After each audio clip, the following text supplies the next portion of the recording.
ഏവർക്കും സ്വാഗതം.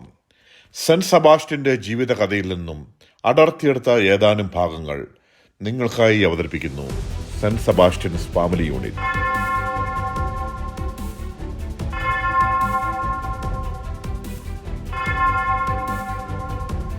ഗോളിലെ നെർബോണിൽ AD 257 സെബാസ്റ്റ്യൻ ജനിച്ചു. കുലീനമായ ഒരു ധനിക കുടുംബത്തിലായിരുന്നു പിറവി. മാതാപിതാക്കൾ സംസ്കാര സമ്പന്നർ. ബാല്യം മുതലേ യേശുവചനങ്ങളിൽ വിശ്വസിച്ചിരുന്ന സെബാസ്റ്റ്യൻ ലൗകിക ജീവിതം വേണ്ടെന്ന് വെച്ചു. കർമ്മനിരതനാകാൻ വേണ്ടി പട്ടാളത്തിൽ ചേർന്നു. ക്രിസ്ത്യാനികളുടെ വംശനാശം ആഗ്രഹിച്ചിരുന്ന ചക്രവർത്തി ഡയോക്ലീഷ്യനായിരുന്നു അന്നത്തെ റോമാ ഭരണാധികാരി.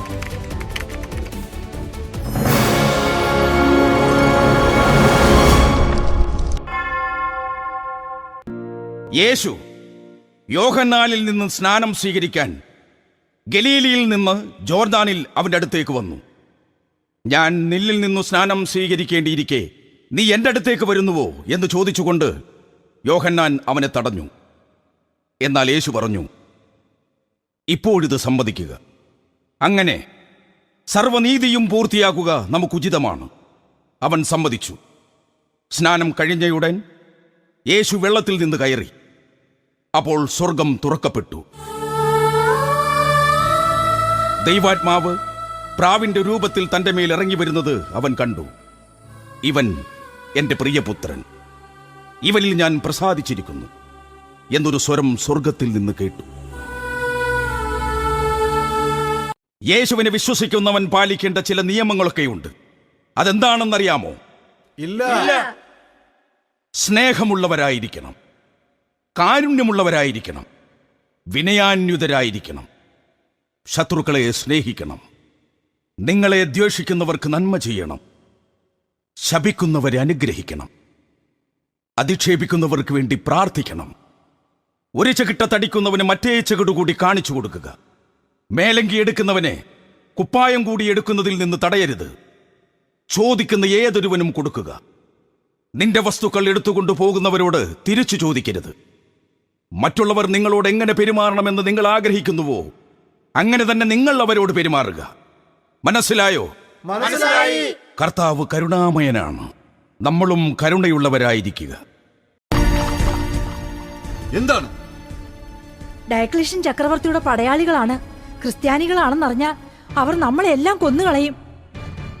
നമുക്കെല്ലാവർക്കും തൽക്കാലം ഇവിടെ നിന്ന് രക്ഷപ്പെടാം. നിൽക്കവിടെ! ആരും ഓടരുത്. ഓടിയാൽ ഓടുന്നവനെ അമ്പയത് കൊന്നുകളയും. എന്താണ് ഇവിടെ ഒരു സംഘം ചേരൽ? സംഘം ചേരുന്നത് രാജ്യദ്രോഹമാണെന്ന് അറിഞ്ഞുകൂടെ? ആരൊക്കെയാണ് നിങ്ങൾ? നീ? ഞാൻ ലൂസീന. നീയോ? ഞാൻ കാസോളോസ്. എന്താണ് എല്ലാവരും കൂടി ഈ നദീതീരത്ത്? എന്തോ ഗൂഢോദ്ദേശമുണ്ടല്ലോ. നിങ്ങൾ ക്രിസ്ത്യാനികളാണോ? ചോദിച്ചത് കണ്ടില്ലേ? നിങ്ങൾ ക്രിസ്തുവിന്റെ അനുയായികളാണോ എന്ന്.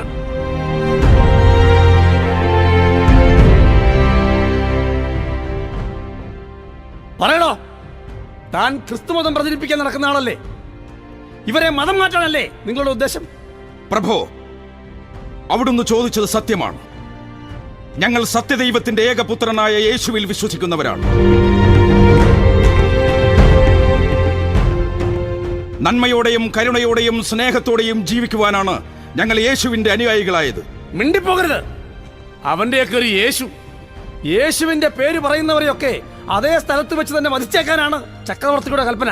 ഞങ്ങളുടെ ദൈവത്തെ ഞങ്ങൾ ആരാധിക്കുന്നതിനും വിശ്വസിക്കുന്നതിനും ഞങ്ങൾക്ക് സ്വാതന്ത്ര്യമില്ലേ? മിണ്ടരുത്. ആ ദൈവത്തെ വിശ്വസിക്കുന്നതിന്റെ പേരിൽ ഇപ്പോൾ നിങ്ങൾക്ക് മരിക്കാനാണ് വിധി. അരുത്, അരുത്, അരുത്.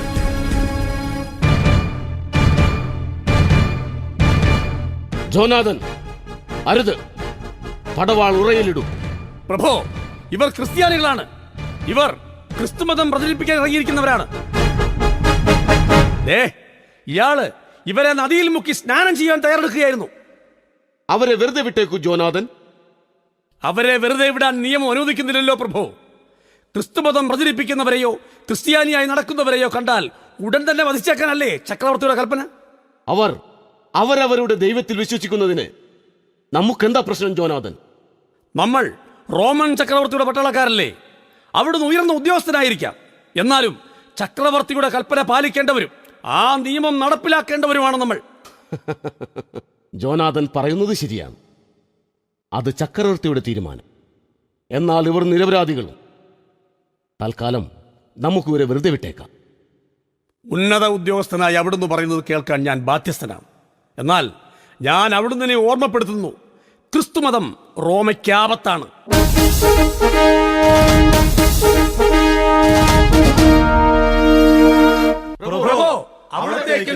ക്രിസ്ത്യാനികളെ പിടികൂടിയാൽ ശിക്ഷിക്കാതെ വെറുതെ വിടുന്നത് റോമൻ പട്ടാളക്കാരുടെ ചരിത്രത്തിൽ ആദ്യമാണ്. ഈ ഉപകാരം ഞങ്ങൾ മറക്കില്ല. അവിടുന്ന് ആരാണ്? ജോലി പട്ടാള സേവനമാണ്.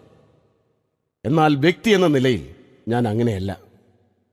ഞാൻ നിന്ദിതരുടെയും പീഡിതരുടെയും അവശരുടെയും ആലംബഹീനരുടെയും അവഗണിക്കപ്പെട്ടവന്റെയും അധ്വാനിക്കുന്നവന്റെയും ഭാരം ചുമക്കുന്നവന്റെയും മോചനത്തിനു വേണ്ടി പിറന്നവന്റെ ഒരു എളിയ അനുയായി.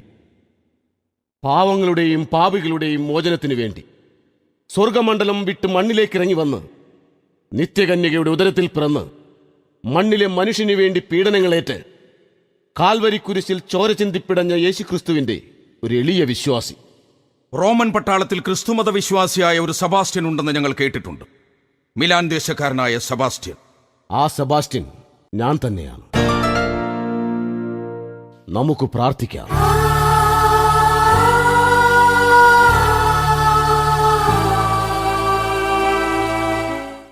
രാജാതിരാജനായ ഡയോക്ലിഷ്യൻ ചക്രവർത്തിക്ക് മംഗളം. ഇവരാണോ ആ യേശുവിന്റെ അനുയായികൾ? അതെ. രാജ്യദ്രോഹ കുറ്റം ചെയ്തതിന് 100 കൊല്ലങ്ങൾക്കപ്പുറം പിടിച്ചു കുരിശിൽ തറച്ചു കൊന്ന യേശുവിനെ കുറിച്ചാണോ നിങ്ങൾ സുവിശേഷം പ്രസംഗിച്ച് നടക്കുന്നത്? ഈ യേശുവിന്റെ അനുയായികൾക്കെല്ലാം ഭയങ്കര ധൈര്യമാണ്. ആ നസറായന്റെ കാര്യം പറയുമ്പോ വല്ലാത്ത ആവേശവും ഭക്തിയുമാണ്. കേട്ടിട്ടില്ലേ പത്രോസിനെയും പൗലോസിനെയും കുറിച്ചൊക്കെ? അവന്റെ ശിഷ്യന്മാരുടെയും അനുയായികളുടെയും എല്ലാവരുടെയും അന്ത്യം അതിദയനീയമായിരുന്നു പ്രഭു. ഇത്രയേറെ പ്രകീർത്തിച്ച് പാടി നടക്കാൻ ആരാണ് നിങ്ങളുടെ യേശു? പറയൂ. അവൻ കാറ്റിനെയും കടലിനെയും ശാസിച്ച് ശാന്തമാക്കിയവൻ, കടലിന് മീതെ നടന്നവൻ, അത്തിയെ ശപിച്ചവൻ, മത്സ്യത്തിന്റെ വായിൽ നിന്നും നാണയം കണ്ടെത്തിയവൻ, രോഗികളെയും ഭൂതബാധിതരെയും ചികിത്സിച്ച് ഭേദമാക്കുന്ന മഹാവൈദ്യൻ, ജായിറോസിന്റെ മകൾക്കും ബഥാനിയായിലെ ലാസറിനും പുനർജന്മം കൊടുത്ത ദൈവം, അവഗണിക്കപ്പെട്ടവരെ പരിഗണിക്കുന്ന മനുഷ്യസ്നേഹി, ദുഃഖിതരുടെ കണ്ണീരൊപ്പാൻ പിറന്നവൻ, കരുണാമയൻ, ഈ പ്രപഞ്ചത്തിന്റെ രക്ഷകൻ. ഇവർ ഇത്രയൊക്കെ പ്രഖ്യാപിച്ച സ്ഥിതിക്ക് ഇപ്പോൾ തന്നെ ഇവരുടെ രണ്ടുപേരുടെയും ശിരസുകൾ മുറിച്ചു കളയൂ. രക്ഷിക്കാൻ ആ കരുണാമയൻ വരുമോ എന്നറിയട്ടെ. പ്രഭോ, റോമാ സാമ്രാജ്യത്തിനാകെ ഭീഷണി നിലനിർത്തിക്കൊണ്ട് ആ ദാവീദ് പുത്രന്റെ മഹത്വം എങ്ങും പ്രചരിക്കുകയാണ്. കുരിശുമരണത്തെക്കുറിച്ചും പുനരുദ്ധാനത്തെക്കുറിച്ചുമൊക്കെ സുവിശേഷങ്ങൾ പാടി പ്രചരിപ്പിക്കുകയാണ്. യേശു മാനവജനതയുടെ ആകെയുള്ള ഏക രക്ഷകൻ എന്നാണ് പ്രചരണം. ഇത് നാം അനുവദിക്കുകയില്ല. നിയമം കർശനമാക്കണം. യേശുവിന്റെ അനുയായികളായിട്ട് ആരെവിടെയുണ്ടെങ്കിലും നമ്മുടെ അനുവാദത്തിന്റെ ആവശ്യമില്ല. പിടിച്ച അപ്പോൾ തന്നെ വധിച്ചേക്കുക. ക്രിസ്തുമത പ്രചാരകരെ പിടികൂടി ശിക്ഷിക്കാൻ നമുക്ക് പ്രത്യേക സൈന്യത്തെ നിയോഗിക്കാം. അതിന്റെ സേനാനായകനായി നമുക്ക് മിലാൻ ദേശക്കാരനായ സെബാസ്റ്റ്യൻ എന്ന പട്ടാളക്കാരനെ നിയോഗിക്കാം. കാരീസൂസുമായി ഏറ്റുമുട്ടി നാം റോമായുടെ ഭരണം പിടിച്ചെടുത്തപ്പോൾ ആ യുദ്ധത്തിൽ നമ്മെ ഏറ്റവും അധികം സഹായിച്ചത് ശക്തിയും കാര്യശേഷിയുമുള്ള ഈ പട്ടാളക്കാരനായിരുന്നു. സെബാസ്റ്റ്യൻ ശാന്തനും ശ്രേഷ്ഠനുമായ ഒരു പട്ടാള ഉദ്യോഗസ്ഥനാണ്. യേശുവിന്റെ സുവിശേഷകരെ പിടികൂടുമ്പോൾ ഒരു പട്ടാളക്കാരൻ ഇടപെട്ട് അവരെ രക്ഷപ്പെടുത്തുന്നു. മാത്രമല്ല, അയാൾ മനപരിവർത്തനം നടത്തുന്നവരെയും മതപരിവർത്തനം നടത്തുന്നവരെയും രക്ഷിക്കുന്നു. ആരാണ് അയാൾ? ക്ഷമിക്കണം, തിരുമനസ് കോപിക്കരുത്. അവിടുന്ന് പ്രിയമുള്ള ആളാണ്. ആരാണെന്ന് പറയൂ. അത് സെബാസ്റ്റ്യൻ. സെബാസ്റ്റ്യനോ? അപവാദ കഥകൾ കെട്ടിച്ചമച്ച് സെബാസ്റ്റ്യനെ അപമാനിതനാക്കി ഔദ്യോഗിക ജീവിതത്തിൽ നിന്ന് പുറത്താക്കാനാണ് ഈ ഗൂഢശ്രമമെങ്കിൽ അത് ഞാൻ അനുവദിച്ചു തരില്ല. നാം പറഞ്ഞത് സത്യമാണ്. അത് സത്യമല്ലെങ്കിൽ ഈ അസത്യം പറയുന്ന നിങ്ങളുടെ നാവ് നാം ഇവിടെ വെച്ച് പിഴുതെടുക്കും. ആരവിടെ? സെബാസ്റ്റ്യൻ വരാൻ പറയൂ.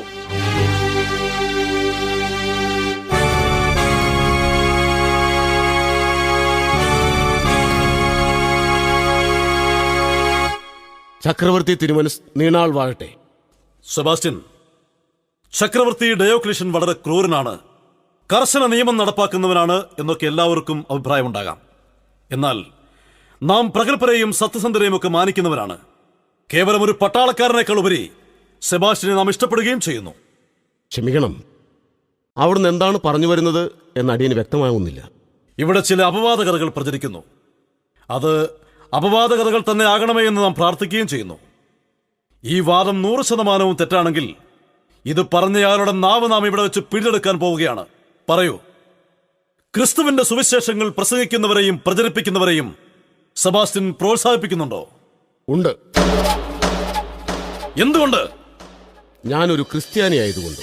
സെബാസ്റ്റ്യൻ! അതേ തിരുമനസ്, ഒരു ക്രിസ്ത്യാനിയായതാണ് എന്റെ ജന്മപുണ്യം. എന്താണ് നാം ഈ കേൾക്കുന്നത്?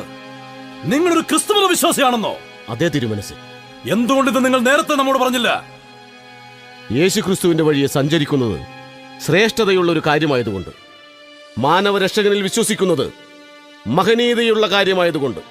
റോമാ സാമ്രാജ്യം ഈ പറഞ്ഞ ക്രിസ്തുവിനെ അംഗീകരിക്കുന്നില്ലെന്ന കാര്യം നിങ്ങൾക്ക് അറിഞ്ഞുകൂടെ? അത് നാം അന്വേഷിച്ചില്ല. അന്വേഷിക്കേണ്ടതായിരുന്നു. യേശു ക്രിസ്തു ഏതോ ഒരു മരപ്പണിക്കാരന്റെ മകൻ സ്വയം ദൈവമാണെന്ന് പറഞ്ഞു നടന്നാൽ ആരെങ്കിലും വിശ്വസിക്കുമോ? അംഗീകരിക്കുമോ? ആ ധിക്കാരിയെ അന്ന് തന്നെ മതപുരോഹിതന്മാരുടെ അംഗീകാരത്തോടെ ചക്രവർത്തി പീലാത്തോസ് പിടിച്ചു കുരിശിൽ തറച്ചു. ശവശരീരം പോലും ആർക്കും കൊടുത്തില്ല. അങ്ങനെയല്ല തിരുമനസേ. ലോകത്ത് പാപങ്ങൾ പെരുകിയപ്പോൾ സ്വർഗം തുറന്നു വന്ന് കന്യകയുടെ ഗർഭത്തിൽ പിറന്ന ദൈവപുത്രനാണ് യേശു. അവൻ മാനവരാശിയുടെ ആകെ പാപങ്ങൾ കഴുകിക്കളയാൻ വന്നവനാണ്. അവൻ നിത്യരക്ഷകനാണ്. നിർത്തൂ സെബാസ്റ്റ്യൻ. കേൾക്കണം തിരുമനസേ. മനുഷ്യരെ വിശുദ്ധിയിലേക്ക് നയിക്കാൻ ഉദിച്ച വെളിച്ചമാണ് യേശു. അവൻ സത്യവെളിച്ചമാണ്. അവൻ ഹൃദയം നുറുങ്ങിയവർക്ക് സമീപസ്ഥനാണ്. മനസ്സ് തകർന്നവരെ അവൻ രക്ഷിക്കുന്നു. അവൻ നിത്യവിമോചന ഗായകനും ലോകനായകനുമാണ്. അവൻ മുൾമുടി ചൂടി കുരിശു ചുമന്ന് കാൽവരി മല കയറി 3 ആണികളാൽ തറക്കപ്പെട്ടു. ആ കാൽവരിയിൽ തെറിച്ച രക്തത്തുള്ളികളിലാണ് തിരുമനസേ അവൻ എന്റെയും അവിടുന്നിന്റെയും പാപങ്ങൾ കഴുകിക്കളഞ്ഞത്. യേശു അവൻ ചരാചര ശില്പിയാണ്. നിർത്തൂ, നിർത്തൂ നിന്റെ പ്രസംഗം. ചക്രവർത്തി ഡയോക്ലീഷ്യൻ വിട്ടുവീഴ്ച ചെയ്യുന്ന ആളല്ല. റോമ സാമ്രാജ്യത്തിന് വേണ്ടി, ഈ രാജ്യത്തെ ജനങ്ങൾക്ക് വേണ്ടി നിലകൊള്ളുന്നവരാണ് നാം. വിഗ്രഹങ്ങളെ ആരാധിക്കുന്നവരാണ് നമ്മളെല്ലാവരും. മരപ്പണിക്കാരന്റെ മകൻ ദൈവമാണെന്ന് പറഞ്ഞാൽ റോമ സാമ്രാജ്യം അംഗീകരിക്കില്ല. എങ്കിലും ഒരു ദൗർബല്യം ജീവിതത്തിൽ ആദ്യമായി നമ്മെ ധർമ്മസങ്കടത്തിലാക്കുന്നു. ആ ധർമ്മസങ്കടം എന്താണെന്ന് വെച്ചാൽ അത് സെബാസ്റ്റ്യനോടുള്ള സ്നേഹമാണ്. അതുകൊണ്ടൊരു വിട്ടുവീഴ്ച. സെബാസ്റ്റ്യൻ ക്രിസ്തീയ വിശ്വാസം ഉപേക്ഷിക്കണം. എങ്കിൽ ശാശ്വതമായ പട്ടാള സേവനത്തിൽ തുടരാം. എന്തു പറയുന്നു? സാധ്യമല്ല തിരുമനസേ. എന്റെ കർത്താവിനെ ഞാൻ ഉപേക്ഷിക്കുകയില്ല. അവൻ എന്റെയും അങ്ങയുടെയും ഈ ലോകത്തിന്റെ തന്നെയും രക്ഷകനാണ്. അമാസായ്, അടിയൻ സെബാസ്റ്റ്യനെ തടവിലാക്കൂ. എന്നിട്ട് നാളെ പുലർച്ചയ്ക്ക് പൊതുനിരത്തിൽ കൊണ്ടുപോയി മരത്തിൽ കെട്ടിയിട്ട് മരണം വരെ അമ്പയ്യുക. മരണം ഉറപ്പാക്കി ശവം കഴുകന്മാർക്ക് എറിഞ്ഞു കൊടുക്കുക.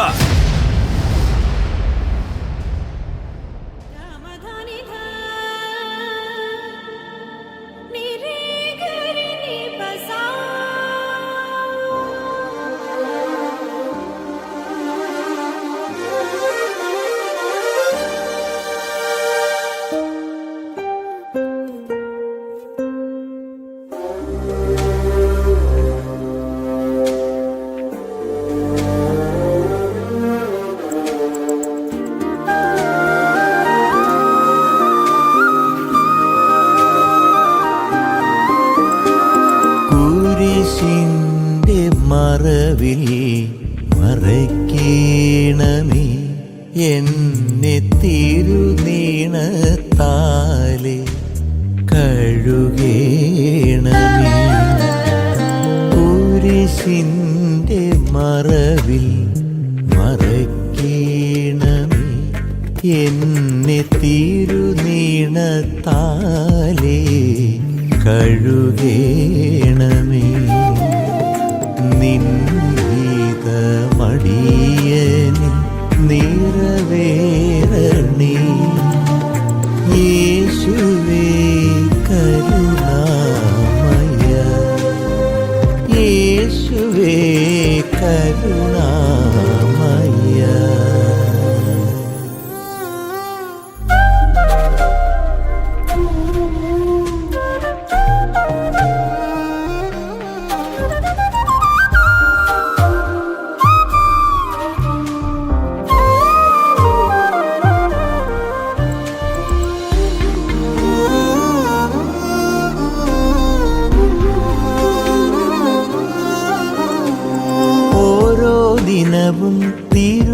സവിധി ചേർന്നിടുമ്പോ ഓരോ ദിനവും തിരുസവിധേ ചേർന്നിടുമ്പോഴും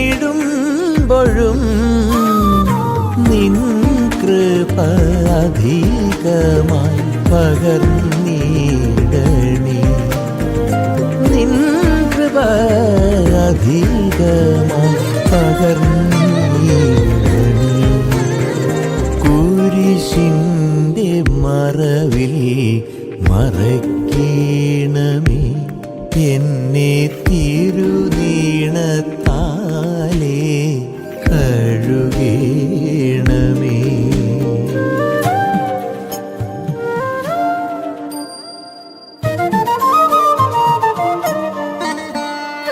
ഗമധാരി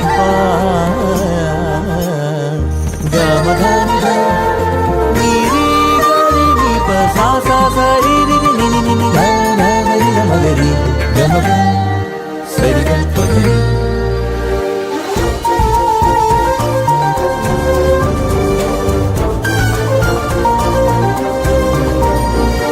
ലോകപാപം ചുമന്നതാം നിൻ ചുമലിലമർന്നു, ലോകപാപം ചുമന്നതാം നിൻ ചുമലിലമർന്ന് കരയുമ്പോൾ എൻ പാപം പൊറുക്കേണമേ,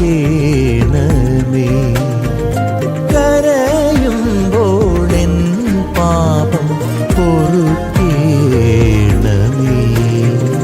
കുരിശിന്റെ മറവിൽ മറയ്ക്കേണമേ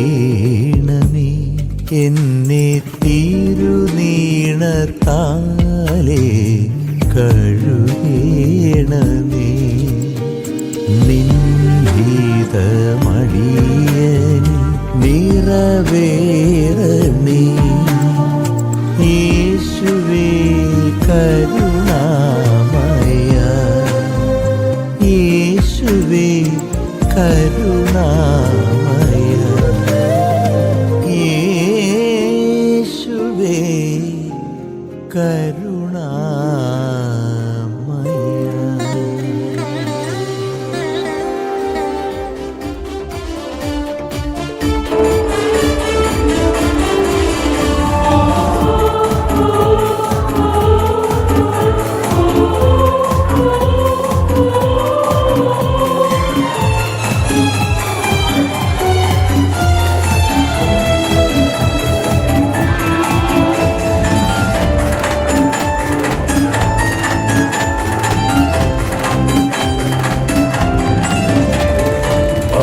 പാടിവണങ്ങാം വിശുദ്ധനാം സെബസ്ത്യാനോസേ നിൻ നാമം, തവ സുതരിവൻ കനിയണമേ, അവദാനങ്ങൾ ചൊരിയണമേ.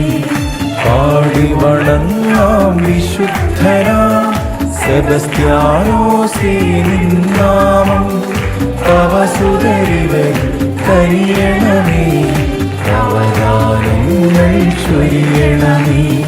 ധീരനായൊരു യോദ്ധാവേ, അനുകമ്പയുടെ പൂങ്കതിരേ, ധീരനായൊരു യോദ്ധാവേ, അനുകമ്പയുടെ പൂങ്കതിരേ, ആശഭാരത മക്കൾ ഞങ്ങൾ വാഴ്ത്തി പാടും നിൻ നാമം, ആശഭാരത മക്കൾ ഞങ്ങൾ വാഴ്ത്തി പാടും നിൻ നാമം.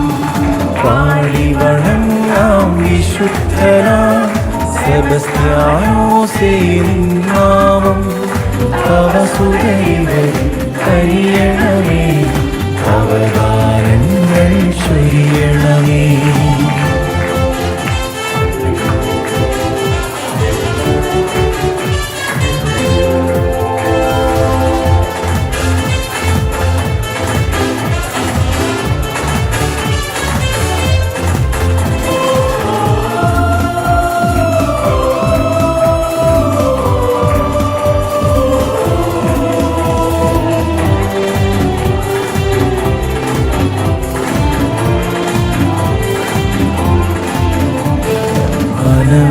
പീഡകളേറ്റവനെ അതിക്ലേശം സഹിച്ചവനെ അടിമകളെ മോചിച്ചവനെ ആ തിരുനാമം വാഴ്ത്തിയിടാം അനവധി പീഡകളേറ്റവനെ അതിക്ലേശം സഹിച്ചവനെ അടിമകളെ മോചിച്ചവനെ ആ തിരുനാമം വാഴ്ത്തിയിടാം ആ തിരുനാമം വാഴ്ത്തിയിടാം ധീരനായൊരു യോദ്ധാവേ അനുകമ്പയുടെ പൂർണ്ണതിരേ ധീരനായൊരു യോദ്ധാവേ അനുകമ്പയുടെ പൂർണ്ണതിരേ ആശഭാരത മക്കൾ ഞങ്ങൾ വാഴ്ത്തി പാടും നിന്നാമം